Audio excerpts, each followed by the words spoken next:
চায় সরকার নির্বিঘ্নে অন্তত আগামী 2 বছর দেশ চালাক। এতে তারা ভিতরে ভিতরে কাজ করে যাবে একেবারে। এবং এই তো বিএনপি আমেরিকার মতো ভোট দল, তারা নিজেকে বোঝাতেও পারে না, ওইভাবে ম্যানেজও করতে পারে না। এই পুরো সুবিধাটা জামাত দেবে নিয়ে এইবার 77 পরে 177 এটা হচ্ছে তাদের লক্ষ্য। এখানে আমি কোনো অন্যায় দেখি, একটা পলিটিক্যাল পার্টি স্ট্র্যাটেজি থাকবে। জামাত চায় সরকার নির্বিঘ্নে অন্তত আগামী 2 বছর দেশ চালাক। এতে তারা ভিতরে ভিতরে কাজ করে যাবে। একটা বিশ্লেষণ রবিন ফারানা একেবারে অমূলক না। জামাত অত্যন্ত কৌশলী। তারা আগামী 5 বছর পরে কি হবে, 10 বছর পরে কি হবে, এইগুলো পরিকল্পনা নিয়ে তারা কাজ করে। তাদের পরিকল্পনার বিস্তৃতি এমন যে তাদের নানা ফ্রন্টে সরকার, প্রশাসন, এমনকি তার প্রতিপক্ষ রাজনৈতিক দল সবার ভিতরেই তাদের একটা অবস্থান তারা তৈরি করে ফেলে। তার সুবিধাটা তো এবার পাইছি। এবার 5ই আগস্ট পট পরিবর্তনের পর তাদের ছাত্র সংগঠন যেহেতু শিক্ষা প্রতিষ্ঠানগুলোতে অ্যাক্টিভ ছিল নানা ফরম্যাটে, তো পরিবর্তন হওয়ার সাথে সাথে তারা সেই সুবিধাটা পাইছে। তো যাই হোক, এখন জাতীয় নির্বাচন যেহেতু এক বড় মাপের এবং ততক্ষণে বিএনপি সংগঠিত করে ফেলছে আওয়ামী লীগ ভোটার, সংখ্যালঘু ভোটার, তারপরে বাম, গণতান্ত্রিক, প্রগতিশীল যত মানে এন্টি মানে জামাত ভোটগুলোকে সংগঠিত করতে পারছে বলে এবার ভালোভাবেই বৈতরণী পার হয়েছে। এখন কি করবে? এখন হচ্ছে রবিন ফারানা বলছে যে তারা নানা ইস্যুগুলো নিয়ে মানুষের মধ্যে কি বলবে ছড়াবে সরকারের ব্যর্থতার। কারণ সরকার যখন ক্ষমতায় থাকে তখন তার নানা রকম ব্যর্থতা সামনে চলে আসে।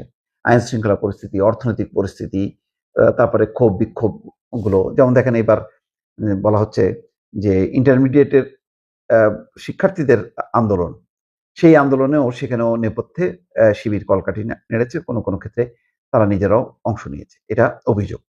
সত্য মিথ্যা এটা তো আর যাচাই করা সম্ভব না। তো রবিন ফারানা যেটা বলছেন, অনেকেই কিন্তু সেটাই মনে করে যে তারা এই এখনই ক্ষমতা দখল করতে হবে, এখনই সরকারকে ফেলাই দিতে হবে, এরকম তারা করবে না। তারা আগামী 2-3 বছর কাজ করতে দেবে সরকারকে, এবং তারাও কিন্তু প্রস্তুতি নিতে থাকবে। তারা তাদের অবস্থানগুলো ধীরে ধীরে আরো শক্তিশালী করবে। তারপরে যে বললেন না যে 77 এখন, অর্থাৎ এনসিপি জামাত মিলে 77, এরপরে হয়ে যাবে 177। তার মানে 150 হলেই তো, 150 পার হলে 151 হলেই তো ক্ষমতায় আসা যায়। এই স্ট্র্যাটেজি নিয়ে এগোচ্ছে। এখন এর বিপরীতে ওই যে যেটা বলছে যে বিএনপি হচ্ছে আওয়ামী লীগের মতন একটা বুর্জোয়া দল। তারা এত সংগঠিত পরিকল্পিতভাবে তারা কাজ করতে পারে না। তারা গণসংগঠন, গণমানুষ নিয়ে কাজ করে, এবং সেটা একটা মানে খুব পরিকল্পিতভাবে হয়, সেটা হয় না।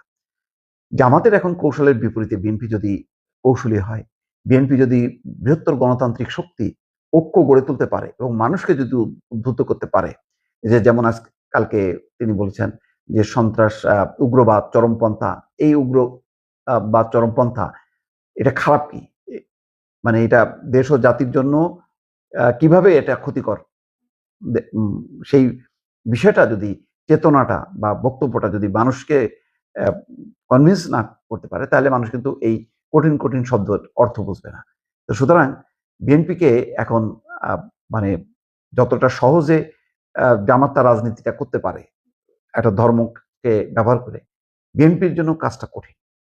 কিন্তু যদি বিএনপি সংগঠিত করতে পারে তার নিজের দল এবং দলের বাইরের যে সমস্ত গণতান্ত্রিক ফোর্সগুলোকে, তাহলেই সম্ভব। নতুবা কিন্তু জামাত যেভাবে এগোচ্ছে অনেকে বলেন, তাতে আগামী নির্বাচন আসতে আসতে জামাত তার অবস্থানটা তৈরি হবে, যদি না এর মাঝখানে রাজনৈতিক পরিস্থিতি এলোমেলো না হয়।